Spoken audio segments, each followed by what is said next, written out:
Olá, pessoal. Tudo bem? Então, como eu já falei no outro vídeo, né? Meu nome é Ana Clara. Eu e a Ana Carolina somos estagiárias, né? Estagiários aqui na escola de vocês com o professor William. E mais esse vídeo eu vou falar sobre o modernismo, segunda parte, né? Lá no PET da semana 6. A Ana já falou com você sobre a semana 1, pré-modernismo, semana de 22. E hoje eu vou continuar falando sobre isso. Então, só para retomar um pouco, para a gente relembrar como que a literatura brasileira, né, a partir do romantismo, ela se dividiu. Então, vocês podem ver que em 1936, 1836, perdão, nós temos o romantismo, né, o romantismo oficial, o romantismo. Em 1881, realismo naturalismo, né, então o naturalismo faz parte da corrente realista, assim como o parnasianismo. Mas o parnasianismo ele acontece, ele é específico na poesia, começa em 1882. Em 93, nós temos o impressionismo, o percebo que é tudo muito próximo. Né? Então, por exemplo, o autor que estava escrevendo lá no realismo, em 1881, ele não parou de escrever, a maioria não voltou em 1893. Teve esse período que a gente divide para estudar de maneira mais fácil, mas vários dos autores, né, a maioria, eles continuam escrevendo e estão vivos durante muito tempo. Né, durante passando por várias correntes diferentes. Para o modernismo, né, começa no início do século XX e vai até, oficialmente, até a semana de 20, até 1922, e que começa o modernismo, propriamente dito, no Brasil, né, estreando ele com a Semana de Arte Moderna de 22. Depois de 22, nós temos a segunda geração, ou praticamente a geração de 30, começa em 1930, então, né, percebam que, oficialmente, a primeira geração, ela dura pouco tempo, né, só de 22 a 30. No entanto, por exemplo,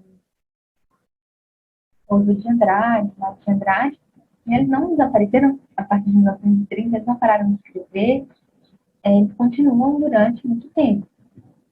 Mas, a partir de 30, outros autores vão surgir e com tendências um pouco diferentes.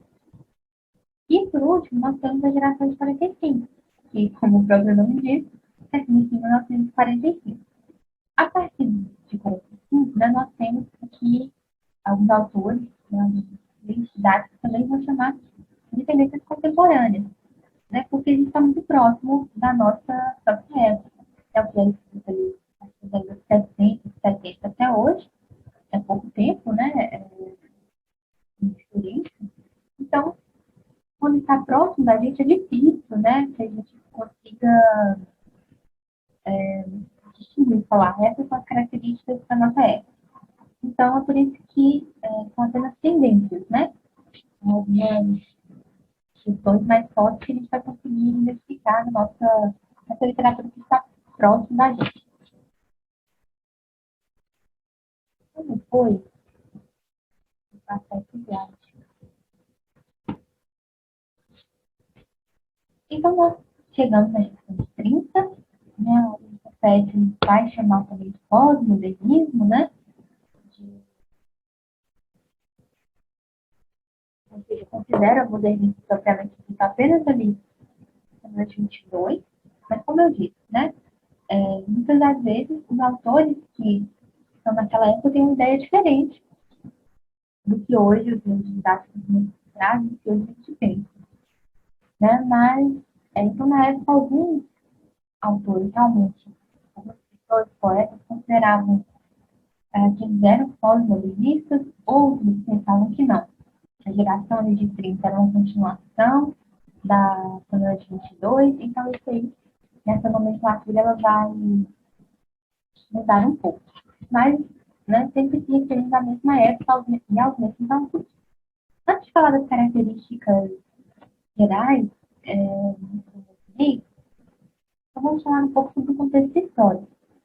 O que estava acontecendo ali, ou tinha acontecido no mundo, mais ou menos naquela época ali, da década de 1930.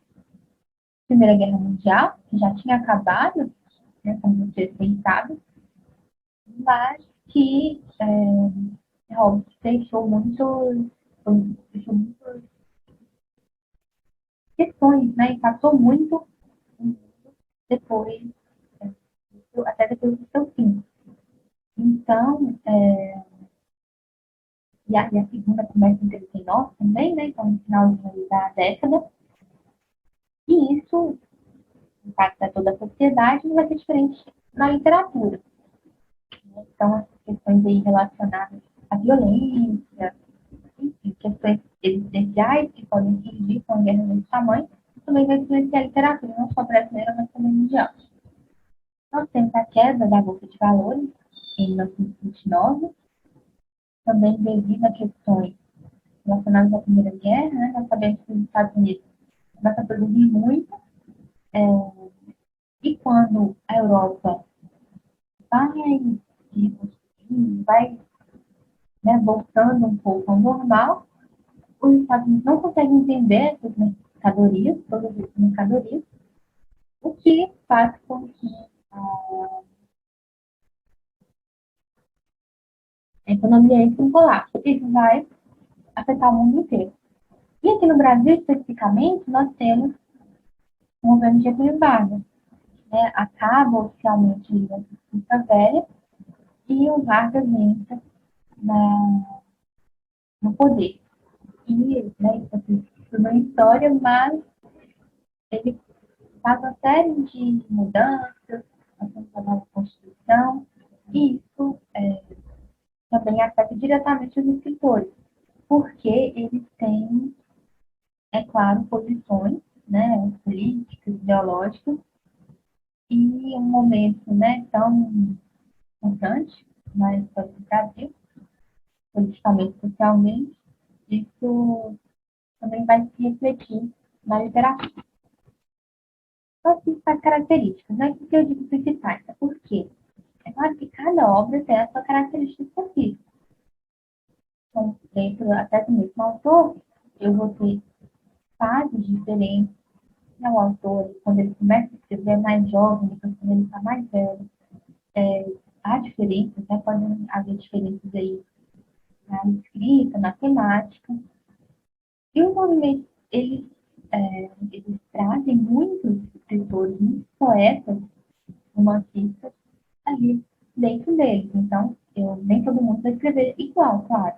Por isso, são as principais características, né? São tendências que a gente pode encontrar na maioria, né, das obras desse período. Então, a primeira delas é a liberdade formal e temática. Por quê? Como nós vimos lá na primeira semana, os modernistas eles criam isso, né? Uma literatura mais genuinamente brasileira e que não estivesse presa a padrões, né? Em relação à poesia, por exemplo, esses padrões lá do parnasianismo, né? Da métrica, os modelos já muito engessados, então o modernismo vem contra isso. E a liberdade formal também, né? De que cada autor ele pode falar do que ele quiser, ele pode, enfim, ser livre para fazer a literatura do jeito que ele acha que deve ser feito, do jeito que ele acha melhor. E se a primeira geração tenta, né, quebrar essas barreiras aí, de uma literatura um pouco mais engessada na opinião dele, é a segunda geração que vai concretizar, né, dessa forma, essas questões. Porque a primeira ela estava muito preocupada em romper as barreiras e talvez não tanto em estabelecer essas questões, né, de que isso ficasse firme, vamos dizer assim, na literatura. E tem também a questão de que os leitores, ali na época da Câmara de 22, não estavam tão acostumados com isso. Então, rejeitaram muitos já das obras. Aqui em 1930, nessa questão dessa liberdade, na forma e na temática das obras, já passa a ser bem aceita pelo leitor brasileiro. Então, é nesse sentido que eu falo que as descrições elas se estabelecem a partir dessa geração. Além disso, nós temos, digamos, na poesia, né, mas também na prosa, como eu disse, são características bem gerais. Nós temos uma poesia política e religiosa, né, então nós temos aí um lado de escritores que são politicamente engajados e que deixam transparecer isso na poesia, né, são uma poesia politicamente engajada. E nós temos também uma vertente mais religiosa, né, principalmente é, alguns poetas católicos, outros também de religiões diferentes, e que vão, Murilo Mendes, por exemplo, né, tem essa poesia em temas religiosos,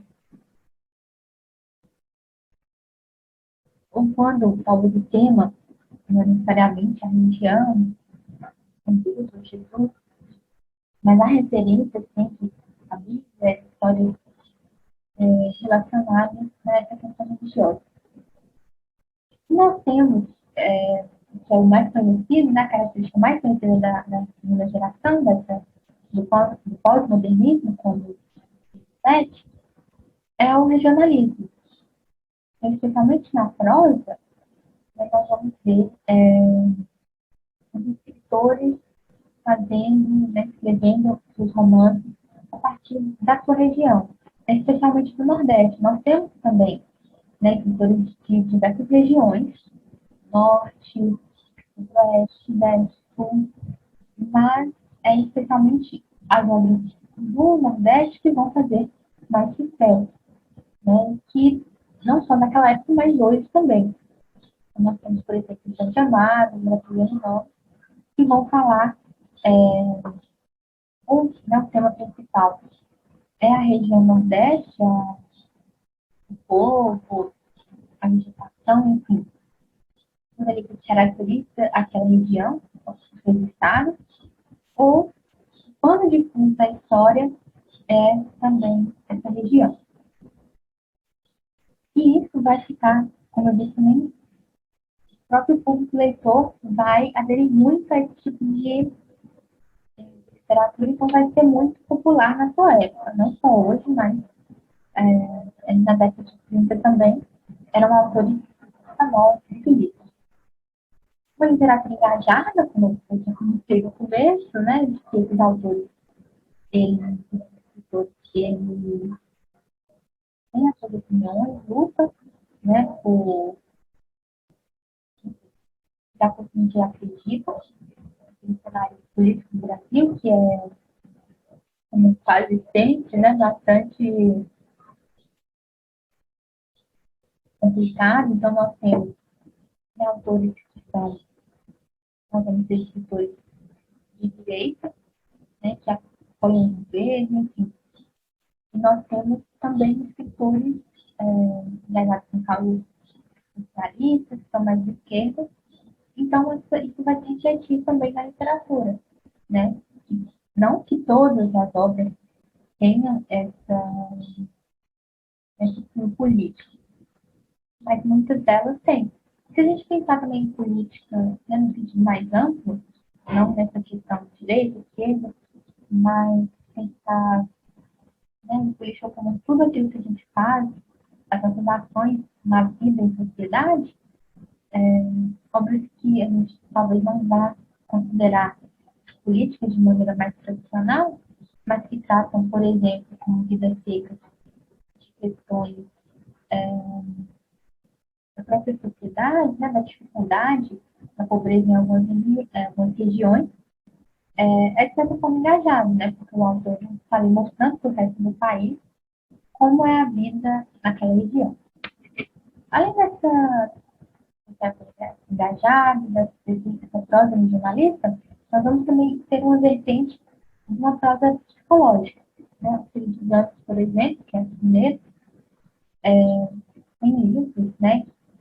As obras, grande maioria, são, né, vertente psicológica, ou seja, nessa obra importante não é tanto a região, dela, né, ou questões religiosas ou questões políticas, mas um estudo psicológico do próprio personagem. Então, nós temos também muitas obras, não só regionalistas, em relação aos romances, mas também psicológicas. Então, aqui, falando especificamente da prosa, né, os autores principais são Graciliano Ramos, que eu já citei, a Raquel de Queiroz, que é uma autora muito importante, uma das principais dessa época, Jorge Amado, o Érico Veríssimo, que é do Sul, e o José Lins do Rei. Nós temos muitos outros, como eu disse, né? São muitos autores, escritores de outras gerações também estão produzindo, publicando aqui nessa época, mas esses são os principais. Eu tenho aqui algumas obras, né, deles, ou as principais, né, as mais importantes, as mais conhecidas, ou as que eles publicaram primeiro, Vidas Secas, quase todo mundo deve conhecer, né, o filme também é muito famoso, Capitães de Areia, Olhares Livres do Campo, Menino de Engenho. Principalmente o Graciliano Ramos e a Arcel de Queiroz e Jorge Amado, né, eles são muito conhecidos porque, como eu disse, né, as obras regionalistas do Nordeste, elas são mais conhecidas, elas ficam mais conhecidas. E esses três autores, eles são retratos da região e são muito importantes.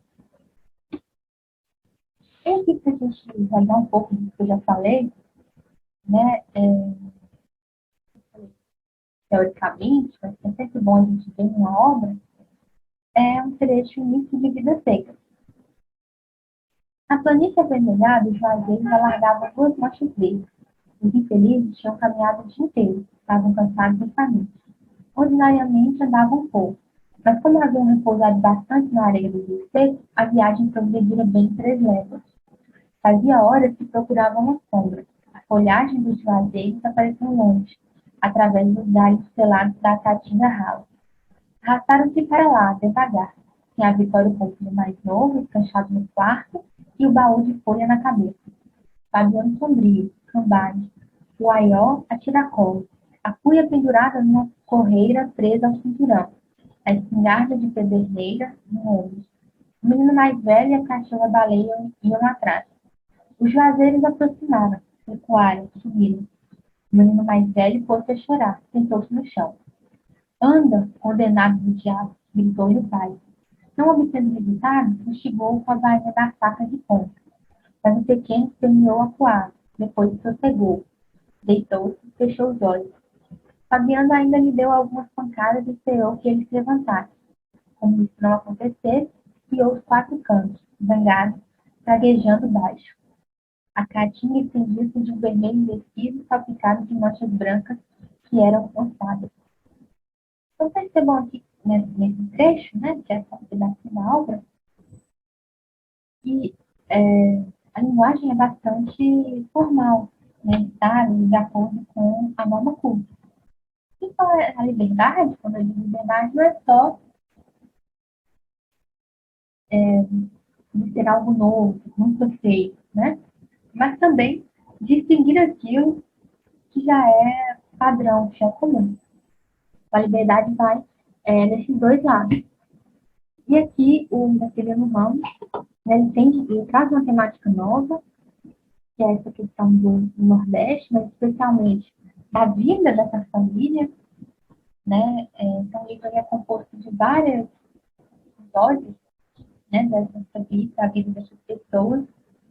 Então, ele vai trazer a dificuldade e o que essa vida tão sofrida faz com as pessoas, né? Tanto que dá para perceber já desde o começo aqui que as crianças não têm nome. Né? A cadela que acompanha a família, a baleia, tem nome, mas as crianças não têm. Em nenhum momento do romance, né, elas têm um nome, elas vão ser chamadas pelo nome. É aquele menino mais velho e menino mais novo. Então, essa secura, aquilo que ele fica da caatinga, vai se transformar na secura das vidas, como o próprio título diz. A poesia, perdão, isso aqui, gente, esqueci de retirar, já estava no slide. Mas, então, agora, por exemplo, 30, né? Além, apesar de os romances, né, serem mais conhecidos, nós temos muitos poetas nessa época.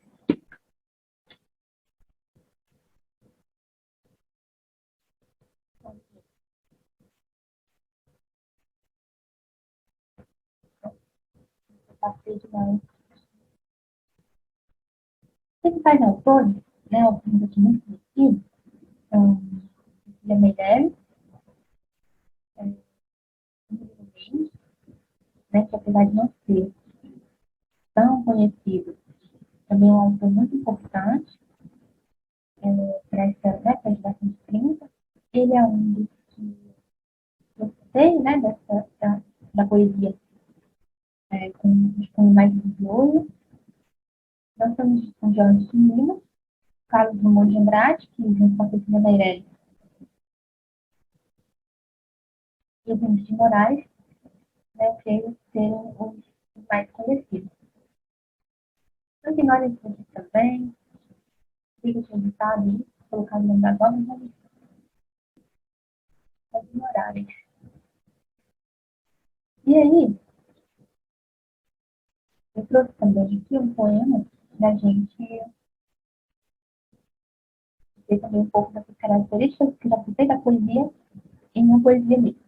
Mas é do Carlos Drummond de Andrade, que se chama Soneto para Atender de Esperança. Perdi o bonde à esperança, volto pálido para casa. A rua é inútil e nenhum alto passaria sobre o meu corpo.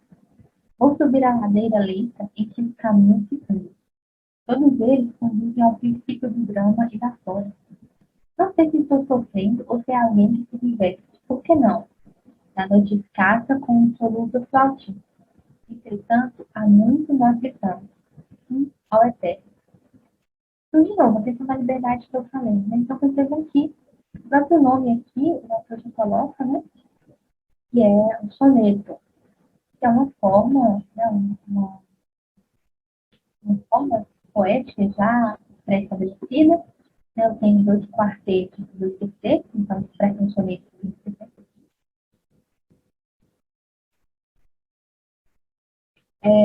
Então, aqui, o Carlos Drummond de Andrade, ele se utiliza dessa forma. No brasileiro, Vinícius de Moraes, por exemplo, né, que escreve também música, escreve muito sonetos. E a liberdade, como eu disse, está, né, nesses dois lados. Então, você pode fazer algo totalmente novo, enquanto se você quiser seguir aquilo que já está pré-estabelecido, que já foi usado. E o interessante aqui, além disso, né, nesse poema, é que, apesar de ele usar um soneto, ele não segue as regras de metrificação do soneto, ou seja, não segue aquelas regras da quantidade de sílabas poéticas. Especialmente se a gente for pensar que nos dois terceiros, que são as últimas estrofes, nós temos aqui estrofes que, os versos, né, eles terminam, quer dizer, não terminam, né, no próprio verso, eles continuam. Então, vamos só pensar aqui, pegar a canetinha.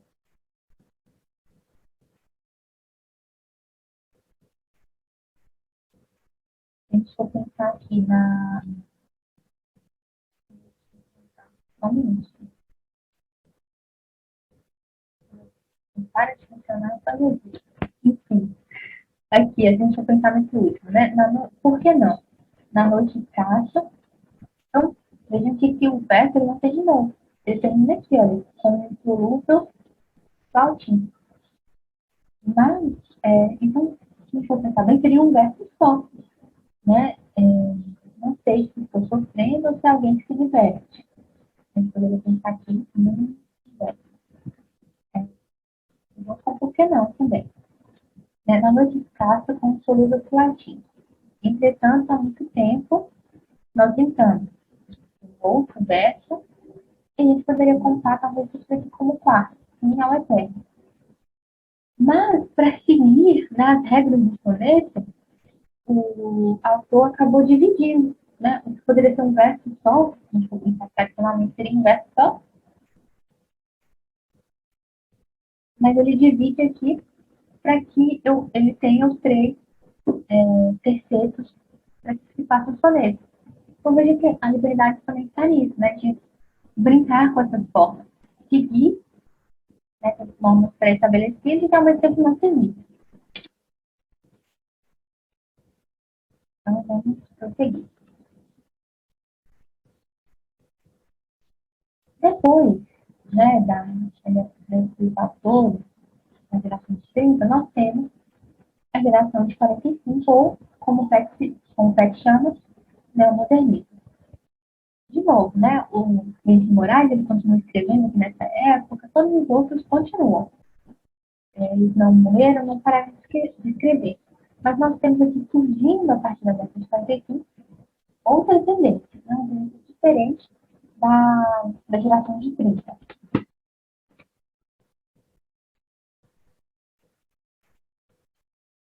Então, qual é o contexto? Né, o que estava acontecendo? Apesar de serem só 15 anos de diferença, não são muito tempo, mas nós, no mundo e no Brasil, tivemos outras coisas importantes que vão impactar a sociedade e a literatura. A Segunda Guerra Mundial, né, que vai começar em 39, ou seja, no final da década da geração de 30, e termina em 45. Nós temos também, em 45, da Era Vargas, então o Getúlio Vargas, que começa, que assuma o poder lá no início da segunda geração modernista, o seu governo, né, que às vezes foi uma ditadura também, acaba aqui em 45. Aí eles começam, né? Nós temos eleições em 45 e o Brasil vai se modificando. Vocês sabem muito mais que eu, que estou estudando história. E eu já parei há algum tempo. E além disso, eu coloquei aqui a ditadura militar, que vai em 1964. Apesar de ser bastante tempo, né? Depois de 45, nessa PEC, ele vai trazer aí tanto essa geração, nessa terceira geração modernista, quanto algumas tendências contemporâneas. Então, até porque é como eu disse, depois de 45, tudo basicamente é contemporâneo à moda. Não é tão organizado nesse sentido, esses são os autores e essas são as características, que estão muito próximos da gente. E a ditadura militar de 64, ela também vai influenciar muito, é claro, a literatura, né, com as questões da parcela da sociedade que vai se revoltar. Isso também vai se dar nas artes e a própria, as próprias questões que a ditadura traz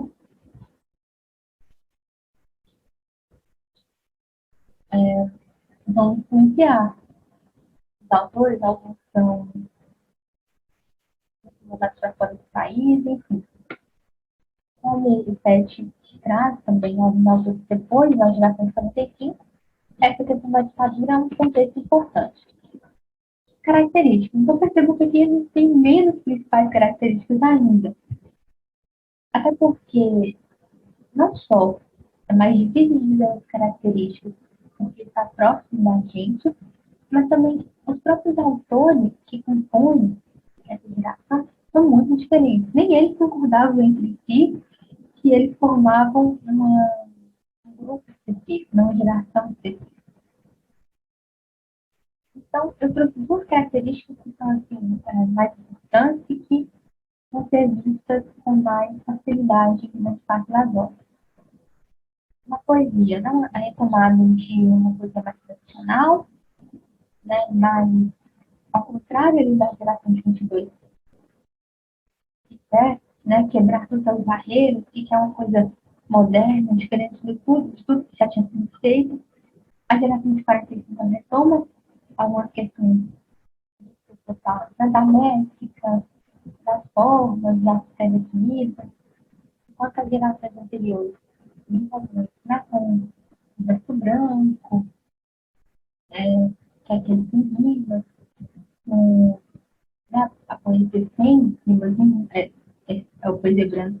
O verso branco é sem rimas. Mas também com o verso em métrico nenhum, né? Aquele como que a gente tem um verso pequenininho, um enorme, enfim. Enquanto as outras gerações elas vão brincar muito com as questões, né? Aqui, na de 45, há uma retomada dessa coisa um pouco mais bonitinha, mais feita de acordo com os padrões, né, da poética. E continua também a liberdade formal e temática, como eu disse. Né? A liberdade também, ela se relaciona com isso de você poder escolher ser totalmente fora dos padrões ou estar dentro dos padrões e também daqueles que você quiser, né? Se você não quiser, deixa eu falar. Então, os autores, vamos dividir aqui em prosa e poesia, porque são muitos, né? Muitos. E principais, nós temos, geralmente são mais citados, apenas esses três, que é o João Cabral de Melo Neto, que alguns consideram o principal poeta, né, do Brasil, de todos os tempos, e ele tem uma obra muito conhecida, que é a Morte de Júlia Severino, de 55, Leduísa, que é menos conhecido, mas também é um poeta importante dessa época, escreveu As Imaginações, em 44, e outro também muito conhecido é o Guimarães Rosa, que um romancista e autor de Grande Santana Pereira, de 56. Aí, para a gente ver um pouco dessa poesia, dessa literatura de 1945, eu trouxe esse poema do João Cabral de Melo Neto, que se chama Antiode. Um poema muito longo, esse daqui eu trouxe para esse pedaço, que é o A. Poesia que escrevia, louco, conhecendo que é fezes. Fezes como qualquer, gerando cogumelo, raros, frágeis cogumelos, no úmido calor de nossa boca. Delicado escrevia, flor. Cogumelos serão flor? Espécie estranha, espécie extinta de flor. Flor não de flor, mas flor, bolha aberta no maduro. Delicado, evitável estrume do poema. Seu caule, seu ovário, suas intestinações. Será vasculhas transparentes florações, nascidas do ar, no ar como as brisas. Então, pessoal, perceba que esse poema, né, já é um pouco em relação à forma mais bonitinho, mais organizado, né, de acordo com aquilo que a gente realmente pensa da poesia, né, que é muito rígida. E o mais interessante nele, né, em relação ao conteúdo, que primeiro ele é um poema metalinguístico, ou seja, um poema que fala da própria poesia. Né, desde o começo aqui a gente já pode perceber, ele fala, né, poesia que escrevia flor, ou seja, né, poesia falava aquilo muito bonitinho, conhecendo que é festa.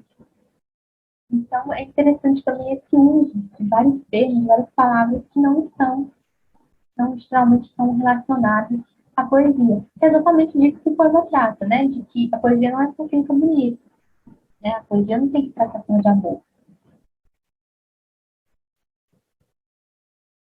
Né? Pode ser uma flor, mas uma flor não é flor. Então, o próprio uso desses termos que não são comuns, não estou pensando na poesia feita antes do modernismo, por exemplo, ovários, destinações, estrumes, fezes. Nós temos muitas palavras aqui que não são comuns. E a partir disso que eu falo de liberdade. Né? Que o poeta ele vai falar o que ele quiser, como ele quiser.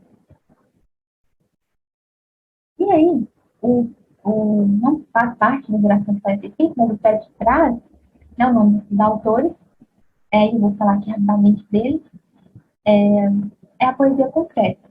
Então, a poesia concreta ela é uma vanguarda que surge aí depois de 45, os autores aí, seis principais autores desse movimento, eles surgem mais ou menos nessa época e escrevem até, um deles ainda está vivo hoje, escreve até hoje, e nós temos muitos outros também que não fazem parte, não começaram o movimento, mas que depois aderiram aos seus preceitos.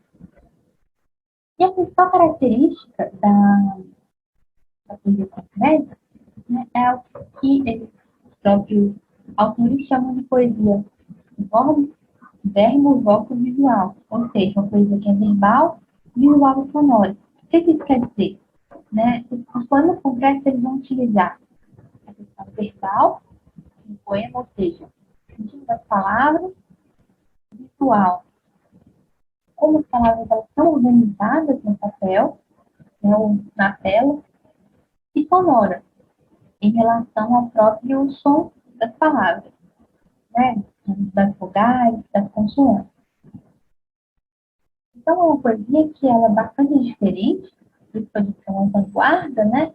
Ela vem querer, da mesma maneira da primeira semana, ser bastante quebrar com todos os padrões. E a poesia concreta, ela tem muito relação com o visual, especialmente. Às vezes você não lê o poema, você vê o poema. O importante é a forma dele.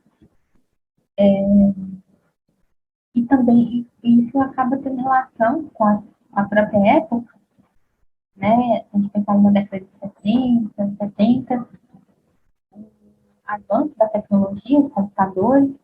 Então, essa coisa ela vai ter muito relação com isso, né? Porque a imprensa, né?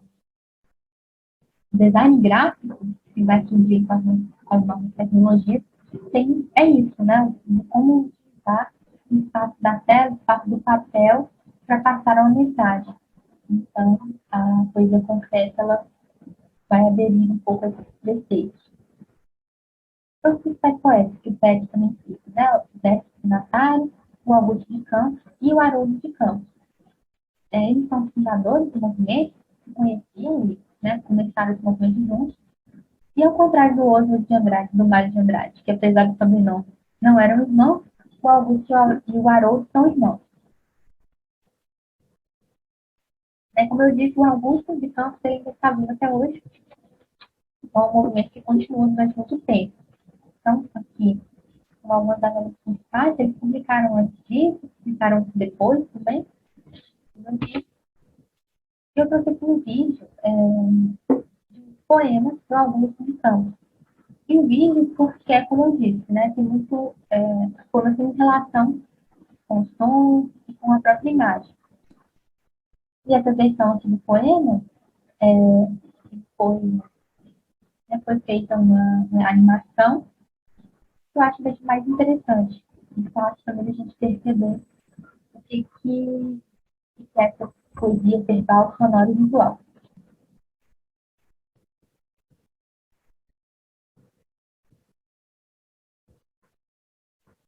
Agora eu consegui passar, né, gente?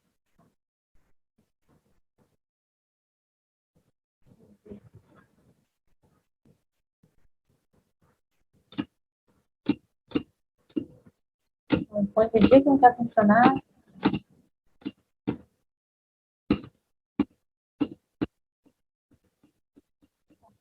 muito de novo.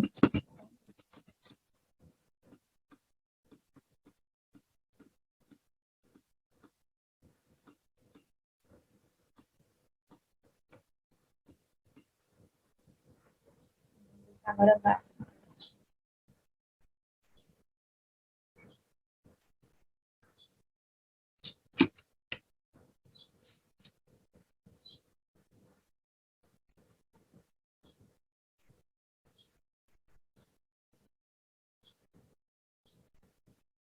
Não sei por que não está carregando, gente. Não consigo passar aqui. Eu vou enviar o vídeo junto, né, o vídeo desse poema no YouTube, junto ao essa gravação, né, do vídeo áudio. que vocês assistem, né, para entender o que eu falei aí sobre a poesia verbal e visual, especialmente. Então, na hora de ler, o nome do poema, fluvial, fluvial. Então, essa relação sonora, né, das palavras. Fluvial e fluvial. Ainda nós temos a mudança de um som apenas. Então, eu espero que tenha, né, ficado um pouco mais claro. Essas questões aí são movimentos. Tem muitos autores que duraram, né, durante muito tempo, duraram, não, a geração de 30, de 45, depois da poesia contemporânea. Eu espero que tenha ficado um pouco mais claro. Obrigada por assistir até o final e até a próxima.